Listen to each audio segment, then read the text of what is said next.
Archaeologist Randy White is far beneath the hills of France, searching for a special moment in evolution. An era cloaked in mystery, when with hardly a change in appearance, humans began behaving in ways they had never behaved before. He wants to find out how it was that our ancestors became truly human. It's downright scary to be in these cave environments. They are cold, dark, damp, frightening, dangerous places. When you see people going a kilometer underground or 2 kilometers underground and you find traces of paintings and that sort of thing, there's something much more profound going on than just an interest in exploration. Perhaps this cave that we're exploring here opens onto our site, which could make, if there were any paintings in this cave, could make them the oldest cave paintings on the planet. It's possible Randy White could one day make a discovery as startling as that made in 1994, when others found underground caverns adorned with over 300 images, some painted 34,000 years ago. The oldest rock art known. But finding art is not the only goal. White wants to find something bigger. How the human mind was born. Where once people had looked at bare walls and had seen only walls, now others suddenly saw astounding possibilities. And with art came human technology, human communication, human culture. The question is, what happened to make all this possible? How could it be that a species opened its mind and burst into a new realm? How was it that human ancestors evolved a whole new way of seeing themselves? And in time, transformed the planet.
The Great Rift Valley of East Africa. Here is where the human story began. For millions of years, Africa was the landscape of human evolution. Across this terrain, an ancestral people survived, reproduced, and passed on their traits from generation to generation. Without Africa, humanity as we know it might never have evolved.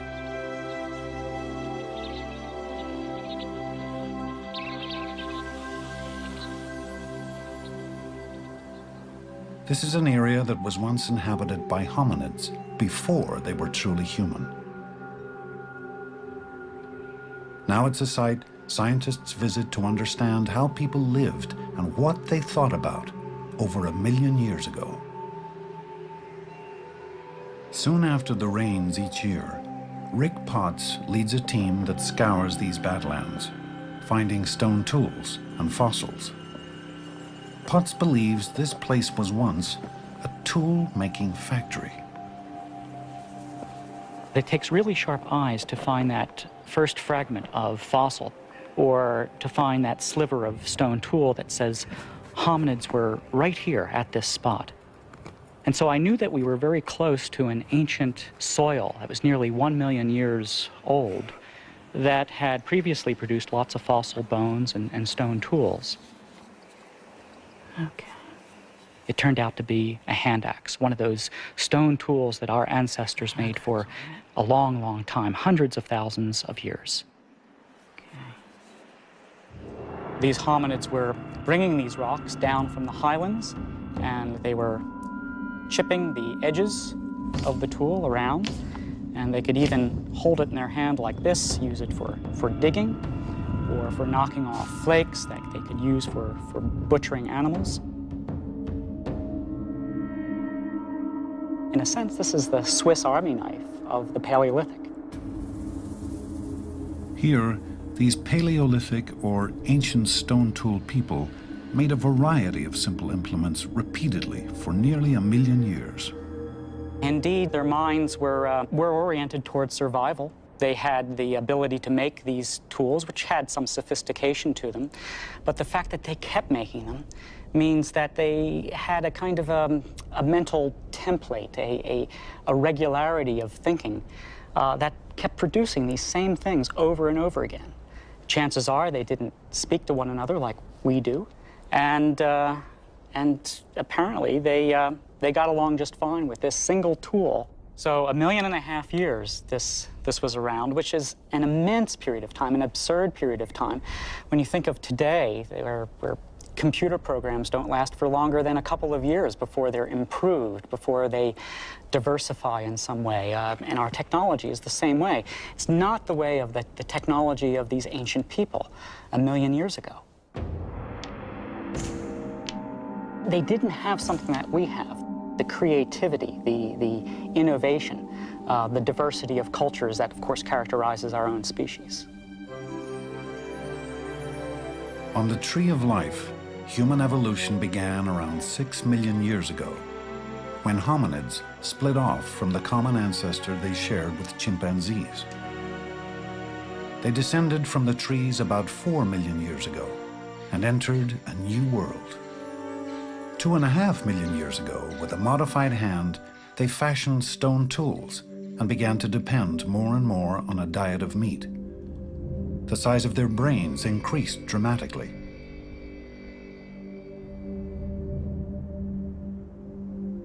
And about 2 million years ago, some began leaving Africa. These early travelers were successful for a while, but in the end, they all became extinct. It wasn't until about 60,000 years ago that the first truly modern humans, our ancestors, began leaving Africa. They were hunter-gatherers, foraging for food, living in small groups, roaming a wide landscape. But they were different from their predecessors. They had begun a revolutionary way of life. This lifestyle had emerged over millions of years through the multiple processes of evolution: mutation, selection, adaptation, competition, failure, punctuated by the occasional success. It was a story of evolution, of change over time, no different from the stories of so many other species. But in the end, it produced results new to the planet. Behavior changed very radically at around 50,000 years ago. This is someone who lived in Israel, let's say roughly 100,000 years ago, this skull. Now you might say, Israel, is that Africa? At the time, in a sense, it was. If you look at where Israel is today, Israel is on the very margin of Africa, and there have been times in the past when Africa expanded a bit ecologically and Israel was effectively incorporated in Africa. This is someone who looks very much like us. And I think if this person were alive today, if we put the flesh back on and dressed this person properly, we wouldn't see any significant difference. It would not be somebody who would cause you to cross the street if you saw this person coming at you from the other direction. And yet, this 100,000-year-old human did not behave like us. And then here, we have a fully modern person, someone who lived in Africa within the last 40,000 years. Basically the same kind of skull, particularly the same kind of brain, or same shape to the part of the skull that contains the brain. But this is someone who behaved in a very different way than the prior person. This is someone who made a wider range of recognizable stone artifacts, made a lot of artifacts out of bone and ivory and shell, produced art. People like this would be recognizable not only in terms of their appearance, but in terms of their behavior as fully modern humans. In a sense, we're all Africans. If you took a bunch of human babies from anywhere around the world, from Australia, New Guinea, Africa, Europe, and scrambled the babies at birth and brought them up in any society, they'd all be able to learn the same languages, learn how to count, learn how to use computers, learn how to make and use tools. And it suggests that the distinctively human parts of our intelligence were in place before our ancestors split off into the different continents. After leaving Africa some 60,000 years ago, this fully modern species headed east into Asia, and even to Australia. Others followed the coast of the Mediterranean, north, dispersing into the hills, and leaving behind evidence that their minds were unique.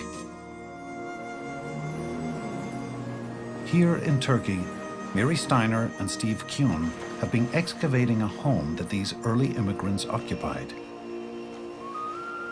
A cave called Uchazla, one of the earliest modern human living sites. We're standing in the extreme back of the cave here, and there's been a variety of activities that took place in this part of the site. At a somewhat higher level than the one we're excavating about here, there was a structure, a kind of wall of stones that delimited what we think was a bedding area. A little lower down, what you see is this triangular shape, which is basically a cone of debris, and this was a garbage dump. There's this white material, which is ash, and this sort of yellowish ashy sediment, and every single one of these white specks is a bone or an artifact. This is just chock full of material. It's a garbage dump. Now, that may not seem very romantic, but as an archaeologist, it's a wonderful thing, because garbage is full of evidence about how people lived and what they ate, what they did, how they made their tools. The team hoped they would unearth clues to the routine of life 40,000 years ago. They were in for a surprise. Very quickly after we began excavation here, we realized that we had something truly extraordinary. As soon as we started digging into the sediments, we started finding lots of ornaments. Mostly shell beads, but a variety of other kinds of things. They look like teeth when you first encounter them, and my heart rate goes up, and I think, more human fossils. Yep. Yet another. Just Nassarius? Oh, yeah, yeah, that's Nassarius. And it's got the little hole in it. Local species here. It's definitely perforated. Oh, yeah. This one's in very good condition, too, even some of the original color of the shell. It's tremendously exciting and sort of daunting because nobody had reported these before from this part of the world, and your first thought is, what did I do wrong, you know? As they worked the layers of sediment, they began finding beads that dated back 43,000 years, making them the oldest beads found anywhere in the world. Now we have nearly 1,000 ornaments, mostly shell beads of a variety of species, but also things like the claw of a large raptor or large predatory bird that's been notched to be suspended in a sort of necklace fashion. They're always selecting the same species. This is an animal that's relatively rare on beaches, but nonetheless does occur in the area. And uniformly, people selected these. You can see also that they've been artificially perforated by a person, so in order that they could be suspended. For the first time in the Upper Paleolithic, people found it necessary in some areas to say things about themselves using durable material items.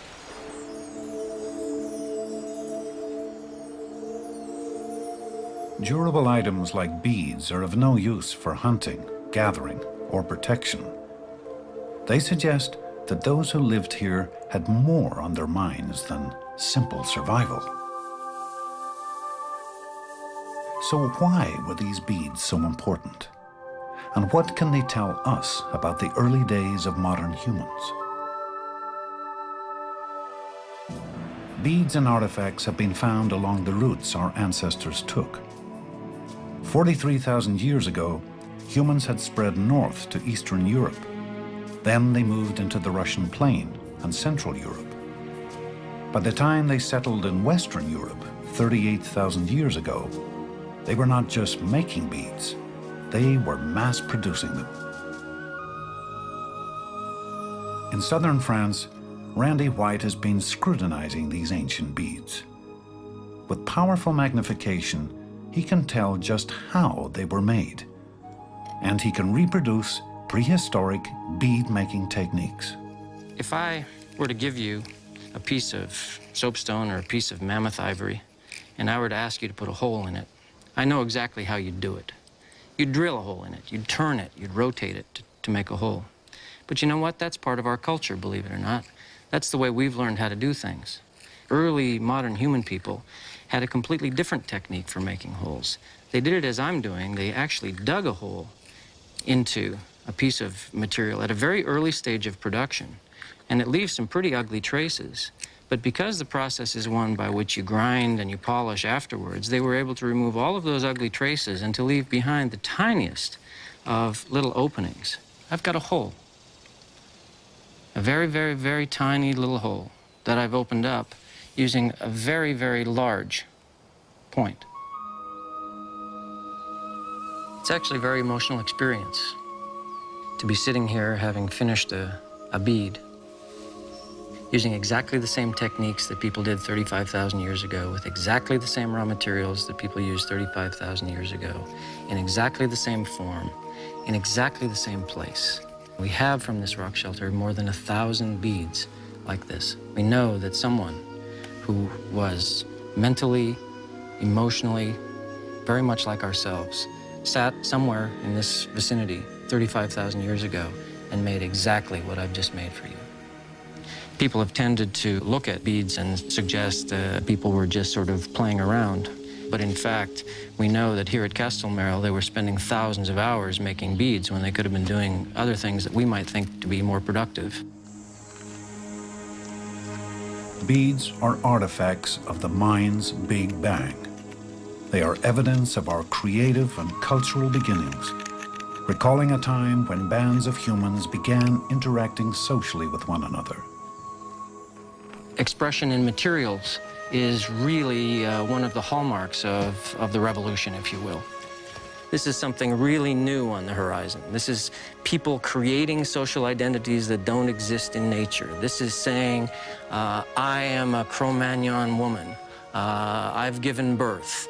I have a particular history. I have a particular status within my group, and anyone who's a member of that group will be able to see that at a glance by the fact that she's wearing certain kinds of animal teeth, certain kinds of beads. Her clothing is decorated in certain ways. It's a mode of visual expression, but it's expressing social relationships. And I think that's something clearly that's very new in human evolution. Humans using technology in the service of social identity. This was momentous.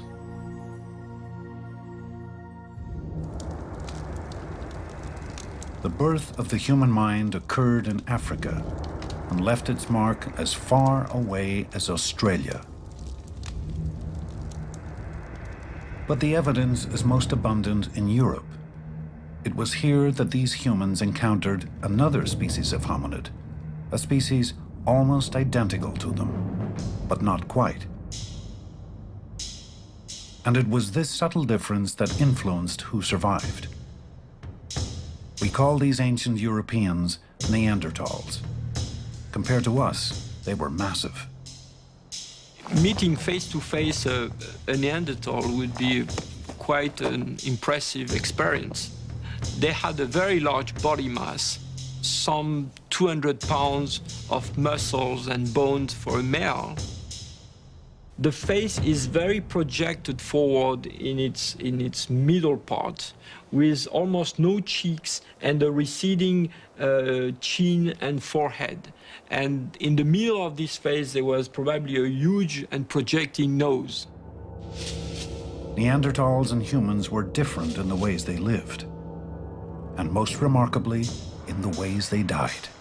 The burial of La Ferracie shows the body of a male Neanderthal lying on one side in a pit, and that's all. And so far, we have very few evidence of Neanderthal burials with any kind of complex construction or organization.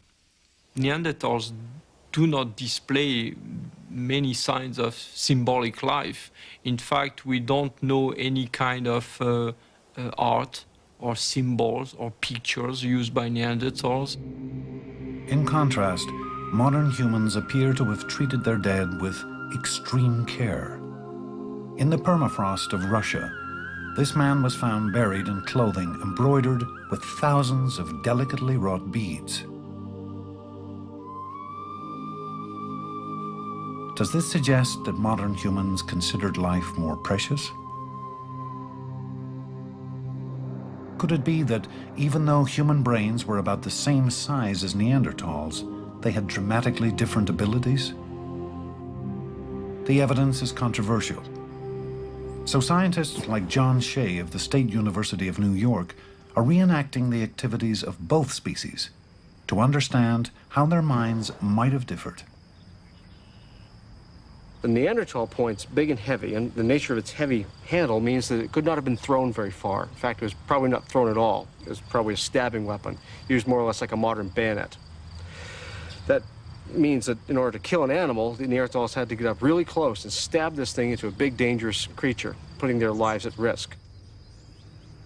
And if a Neanderthal spear ever was thrown, its range was limited. 19, 20, 21, 22, 23, 23 meters thrown with a Neanderthal-type wooden spear. The modern human weapon, on the other hand, this piece of antler here, is very narrow, cone-shaped like a bullet. It's attached to a very narrow handle. And this suggests it was probably thrown from a great distance. Making the antler point takes hours and hours and hours. You have to soak the antler until it's just right and then carve it by abrading it against a piece of sandstone, something more or less like this. You know, it takes a tremendous amount of patience to impose will, to impose design on this antler. It takes no great amount of time to impose one's will on stone. Stone's a very, very easy material to shape. The Neanderthal point could have been made in a matter of minutes. It's very, very simple when you know how to chip stone the correct way. Quick and dirty is the name of the game for Neanderthal technology. The next thing you want to do is see this ridge here, the way the ridge sticks up? Hold this up like I showed you, and then with your hammerstone, hit right there, pawn, and you'll undercut this whole mass and flatten the thing out. What I'm doing in teaching stone technology here is I'm trying to recreate the evolutionary environment. This is probably the way modern humans transfer these skills, is an older individual sitting around with younger individuals. You can share information. Neanderthals, we don't have any evidence of systematic teaching. It's probably something, they reinvented the wheel a lot. Beyond 50,000 years back in earlier antiquity, it's the same thing over and over and over again. That tells you there's not a lot of information being transferred, probably just imitation. But after 50,000, when the modern humans show up on the scene, every generation there's something new. Not simply to duplicate old technology, but to build on the experience, knowledge, and wisdom of elders. This, for modern humans, was a vital strategic advantage.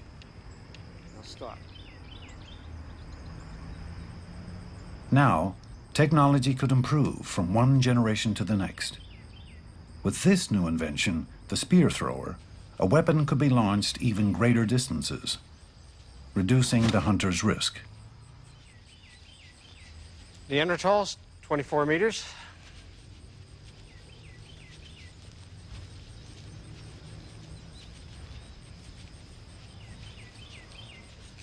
.42 meters. Advantage, modern humans. Improved technology suggests a great deal about a human's emerging ability to transmit information over great distances across time. These pictures are a way to communicate with someone else without this person being here. It can be at a far distance, or it can be in a far future. And this is what apparently Neanderthals did not do. Fossils tell us Neanderthals lived in small, often isolated pockets, largely cut off from other Neanderthals. For some reasons, when they could not survive longer in this spot, they would just move away. The picture we have of the upper Paleolithic modern humans in Europe is quite different. For modern humans, portable art may have served as a means of communication. some of it traveling hundreds of miles from where it had been created. It's very clear that these people were involved in nets of exchanges at long distance. They belong to a big entity, a big cultural entity, and it's very likely that Neanderthals did not have this at all.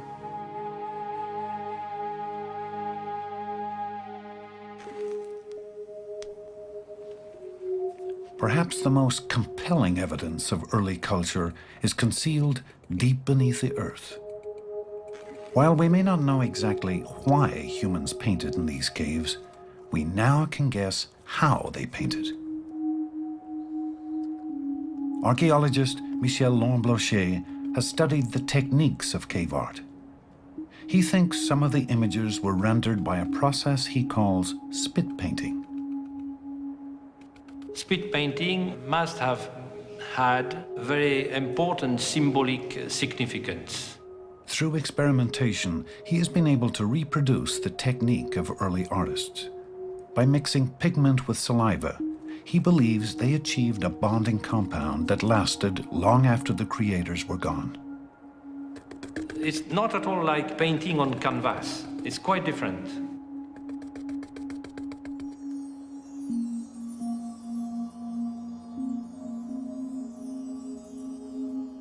The cave is full of shape, natural shapes. The cave is extremely, it's exceptional, it's beautiful. And what might renderings of wild goats and sheep painted in these eerie caverns tell us of the mind's Big Bang? This is the first manifestation of human imagination. Modern men tend to make their imprint on the landscape, on the territory. So it's why they penetrated in the deepest part of the earth. It's like to express themselves, to say that we are the owner of the earth in some way, and we have some relationship, personal relationship, with the spirit living inside the earth. In other corners of these caves, Lemblauchet has found artifacts made of bone and a pattern of wear on the rock that led him to speculate these cave explorers also made music.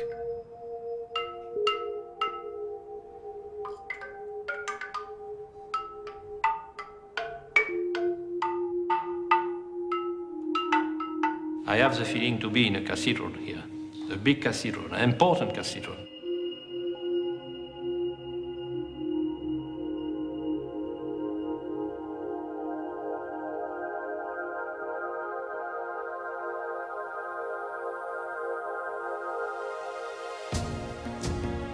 So, below and above ground, our ancestors were refining technology and art and communicating in complex ways.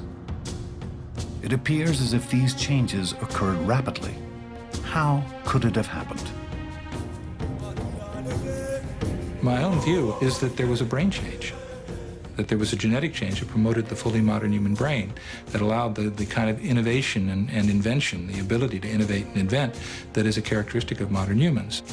If you accept the idea that there was a neurological change 50,000 years ago and that this was rooted in biology, it would just become the latest, the most recent in a long series of mutations on which natural selection operated to produce the human species as we understand it today. It's very likely that the changes in the brain didn't happen overnight. There wasn't one magical mutation that miraculously allowed us to speak and to walk upright and to cooperate with one another and to figure out how the world works. Evolution doesn't work that way. It would be staggeringly improbable for one mutation to do all of that. Chances are there were lots and lots of mutations over a span of tens, maybe even hundreds of thousands of years that fine-tuned and sculpted the brain to give it all the magnificent powers that it has today. The actual organization of behavior goes on at the level of the individual nerve cells and their connections. We have 100 billion nerve cells, probably 100 trillion connections. It's just mind-boggling to think of all the different ways in which they are arranged. And a lot of our evolution consisted not just in getting more of this stuff, but in wiring it in precise ways to support intelligence. So it may not have been the size of the human brain, but its wiring that endowed us with powerful new skills. According to Richard Wrangham, one of these skills was the knack for living a complex social life.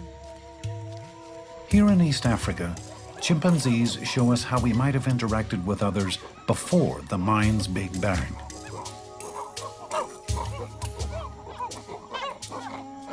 Social climbing is the one thing that really makes a male's world.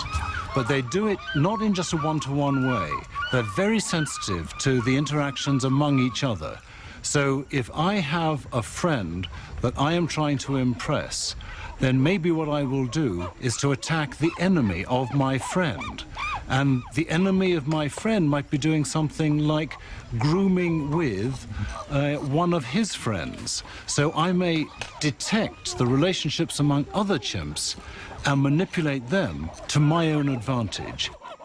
What we share with the chimps is an ability to be very subtle in the way in which we can understand the meaning of an interaction that we see in terms of its threat to our own social standing.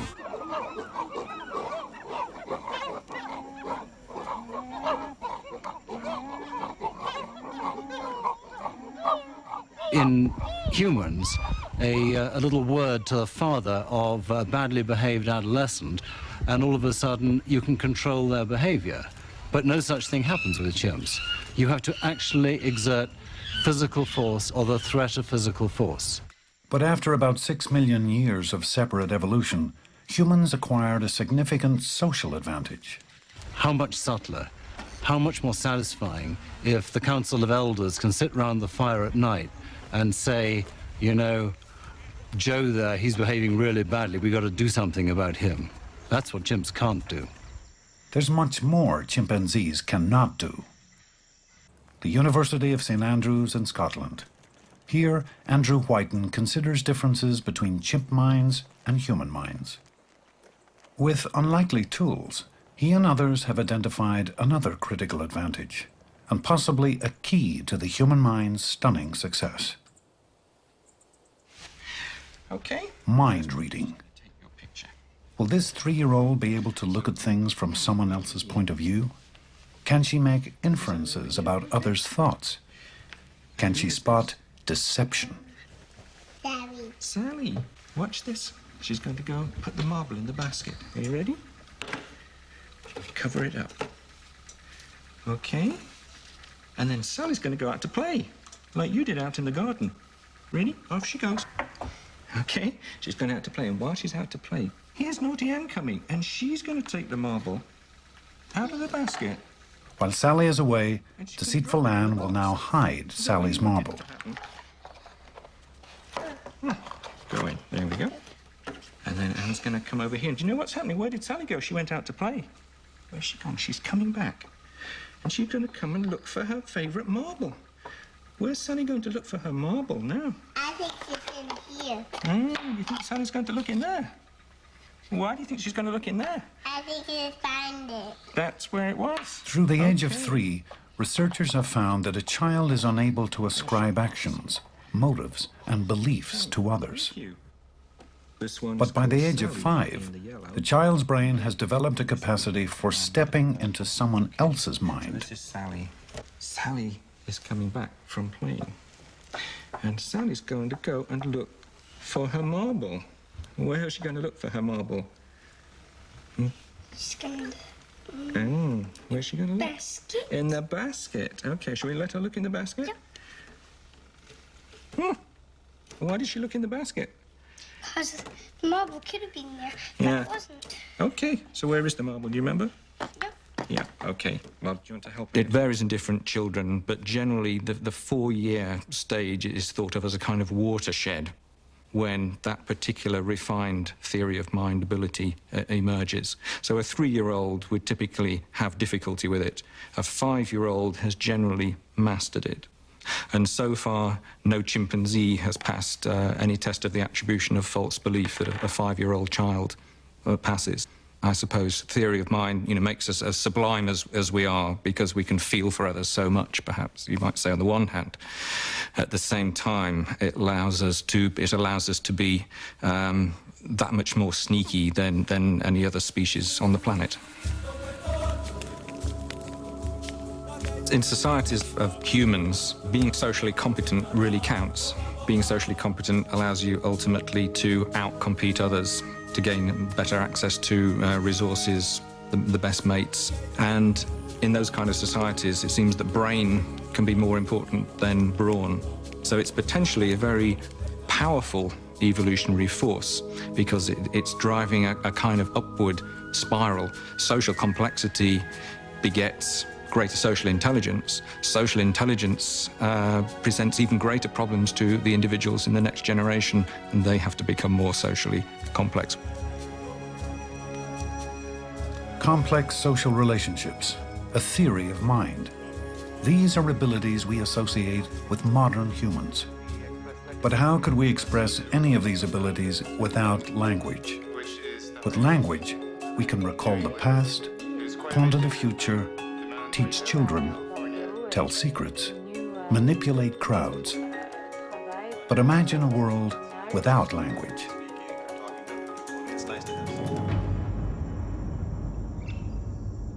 Nicaragua, Central America.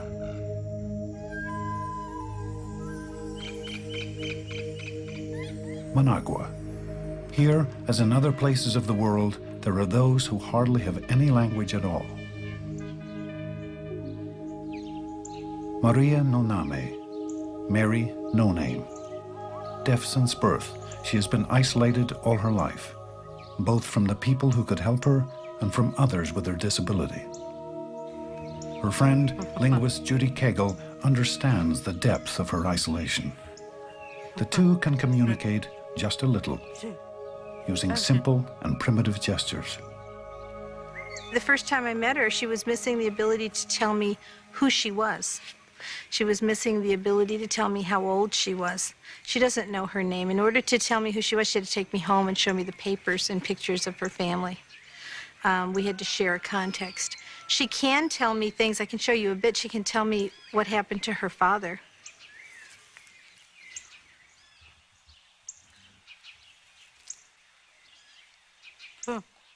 I asked her about her father dying, and she said 3, okay? What 3 meant was he was shot 3 times. I know this from working with the other deaf signer, that she said he was shot in 3 places. And that's how her father died, right? Yeah. Right. And, but 3 is just not enough to give me access to the information that I would have needed had I not had prior knowledge about that. Papa.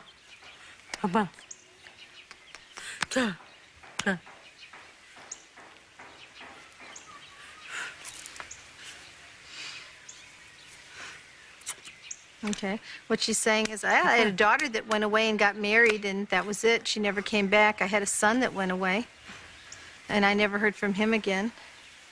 That's it. I'm alone. That's my life. She was language ready. The problem was she didn't get access to language within that critical period, and that critical window for learning language in the way that we learned it is closed. This window for language remains open until we reach age 7. Then it slowly closes as we advance towards puberty.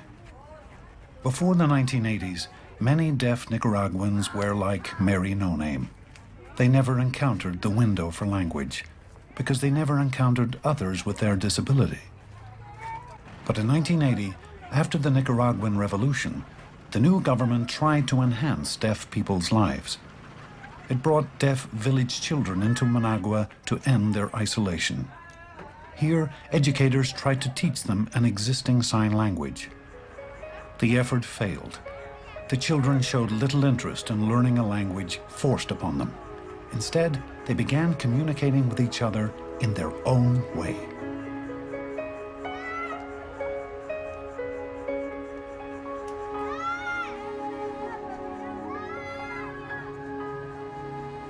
Judy Cagle was summoned from the United States to sort out the problem.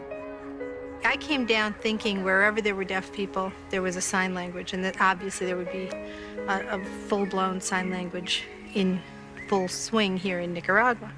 And I said, well, you know, I can learn a bit of their sign language if that's what you want, and work with you on learning it. They said, no, they don't have a sign language. They have mimicas. They have mime gestures.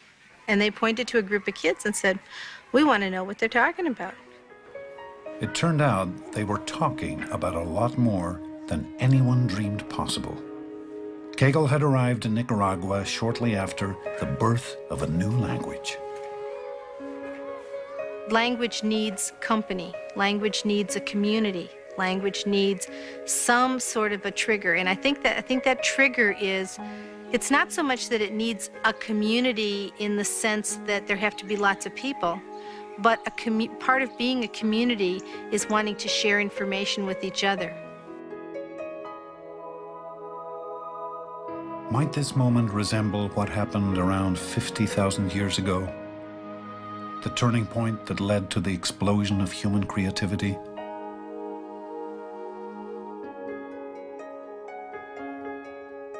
Language does not need a voice. It is our legacy, an inevitability of being human. Today, we still don't know exactly when language evolved, when it opened the door to our phenomenal success as a species.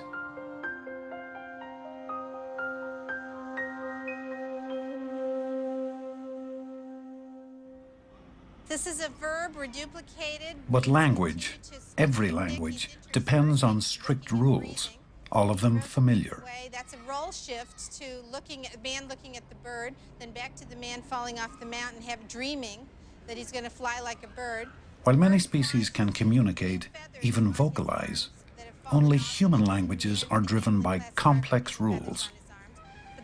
Every one of our world's 6,300 languages has them. We call them syntax. In her isolation, Mary No Name never encountered syntax, but it is commonplace in the children's language. Syntax isn't the set of rules that you learned in your third grade grammar that you had to memorize so you spoke English the way you're supposed to. Syntax is, or language, the constraints on language are something that all human beings share. They're the constraints that are imparted to us by the fact that we share a single human brain. They are not just the constraints, but the ability to hierarchically organize information that allows us to construct sentences, novel sentences that have never been said before, that allows us to tell a story, that allows us to prophesy, that allows us to lie. I can surely communicate for communication's sake when I have syntax. Then I can truly use a language.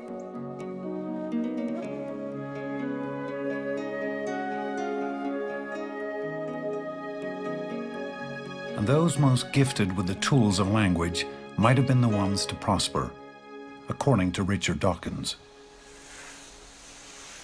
We don't know when language started, but as soon as language did start, it provided an environment in which those individuals who were genetically best equipped to thrive and survive and succeed in an environment dominated by language were the ones who left the most offspring. And that probably, in our forefathers, that probably led to an improvement in the ability to use language.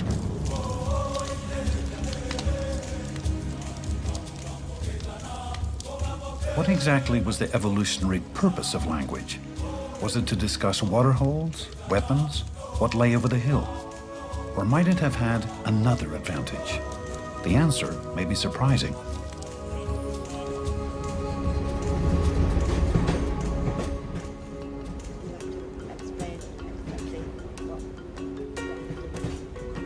The kind of situations we're looking for to study language was just the sort of natural places where you would have a conversation, and a very informal, relaxed conversation with a friend. So we kind of looked in places like bars, trains, anywhere where you would kind of have a sort of a natural everyday conversation. Robin Dunbar is an eavesdropper. He listens in to other people's conversations to determine what we really talk about. I think the conventional view of all those who work on language, linguists and all these kind of people, is that language is about the transmission of technically complex information. This is what I kind of call the Einstein and Shakespeare version of language. And the answer is, oh no, it isn't. If you actually go and listen to what people talk about on a day-to-day basis, back there in their homes or on the street or over the garden fence, then it's about social relationships. The most surprising thing was actually how much time people did spend in social gossip, if you like. I mean, we really hadn't expected it to be so great. Social exchange of information should be important in people's lives. We really hadn't expected it to be perhaps more than about a third of total conversation time. And here we were at two-thirds. Two-thirds of all conversation, Robin Dunbar believes, is dedicated to gossip. Throughout human evolution, could nature have selected not just for the fittest, but for those with the most acute social skills? What language does, the bottom line, if you like, is it just allows us to hold big groups together. It's like a kind of opening a window of opportunity. Suddenly there's all sorts of other things you can do with it. Because you can use it to solicit information about third parties, so you can now see what happened when you weren't actually present at the time. And the problem all monkeys and apes have is if they don't see it, they don't know about it. They never will.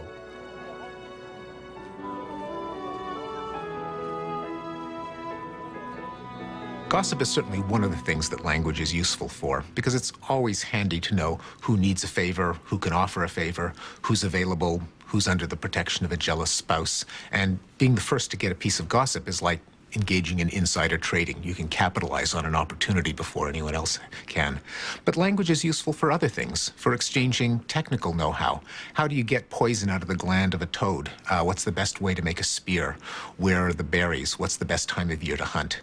It's also good for one-on-one negotiations. If you give me some of your meat, I'll give you some of my fruit.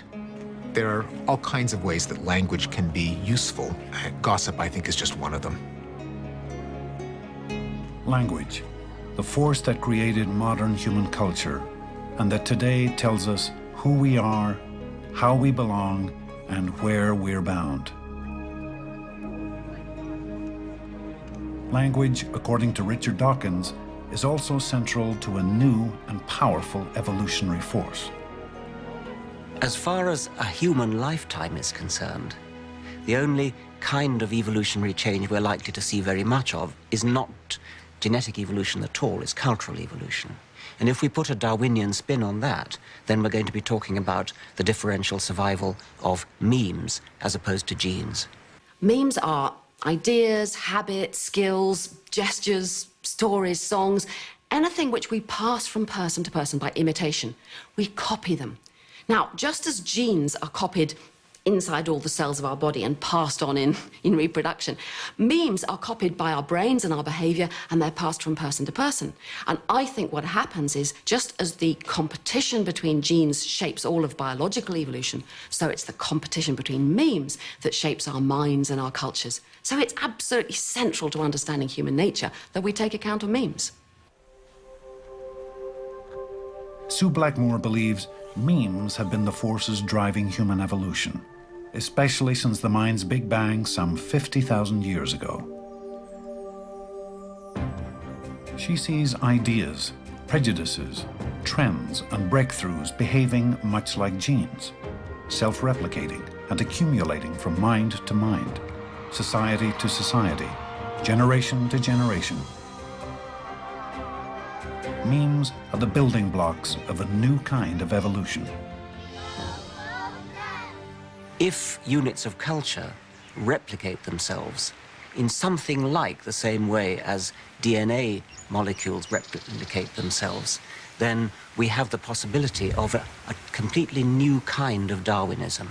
Changes in the human lifestyle for the last 50,000 years have had very little to do with any biological change in our brains.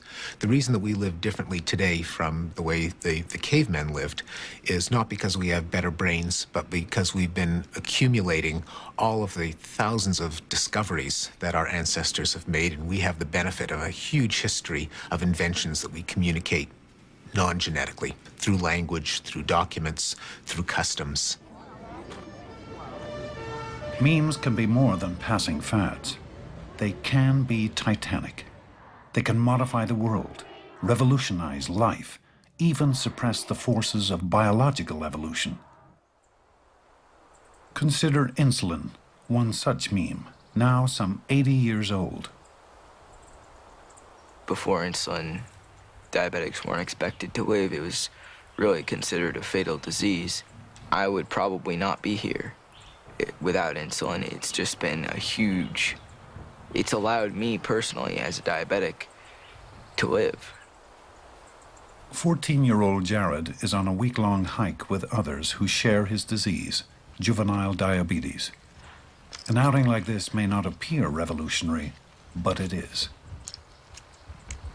With exercise, a diabetic's blood sugar balance can plummet dangerously. 231. Normally that's pretty high, but on the trail we try to keep our blood sugars up just in case we go low, and we just want to make sure that we've got plenty of sugar in there since we're doing so much exercise. Jared has his condition under control, thanks to a device that supplies him with insulin the instant it's required. This may seem mundane today, but before the 1920s, individuals like Jared would have died as children, never to reach the age of reproduction, never to pass on their genes.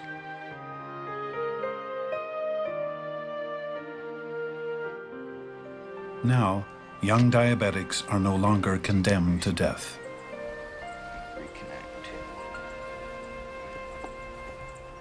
Insulin, an idea that became a cure, is just one more meme that helps modern humans elude the forces of evolution.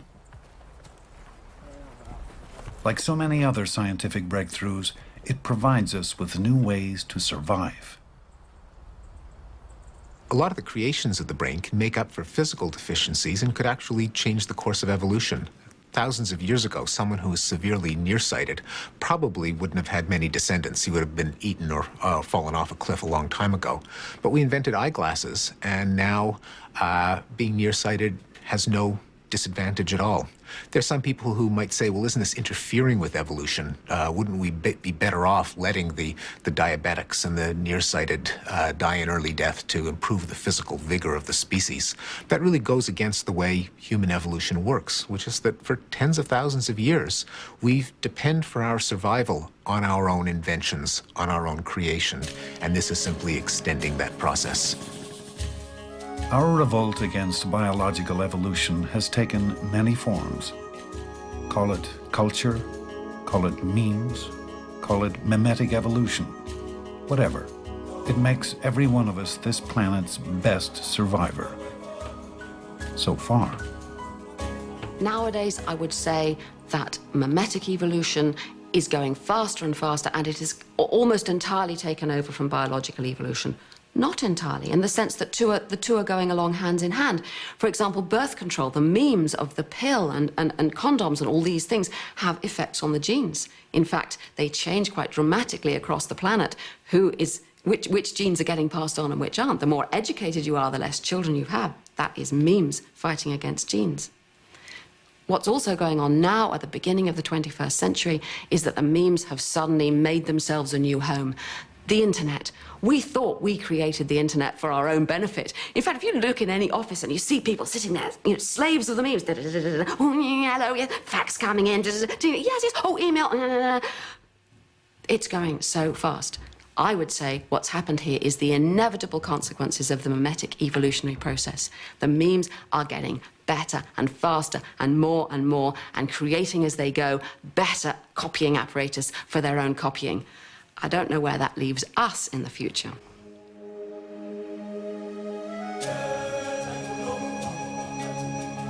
For our species, as for all others, biological evolution has been the primary engine of change. But since the birth of culture some 50,000 years ago, forces far more powerful have overtaken human evolution. The mind's Big Bang was the birth of a new kind of change, not of the body, but of ideas. For the future of humankind, evolution may be no more than what we make of it.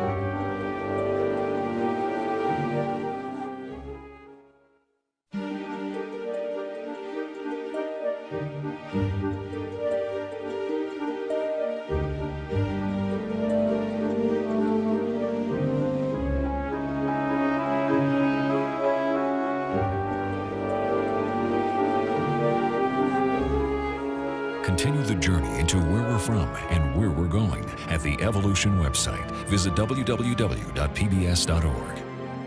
The 7-part Evolution boxed set and the companion book are available from WGBH Boston Video. To place an order, please call 1-800-255-9424.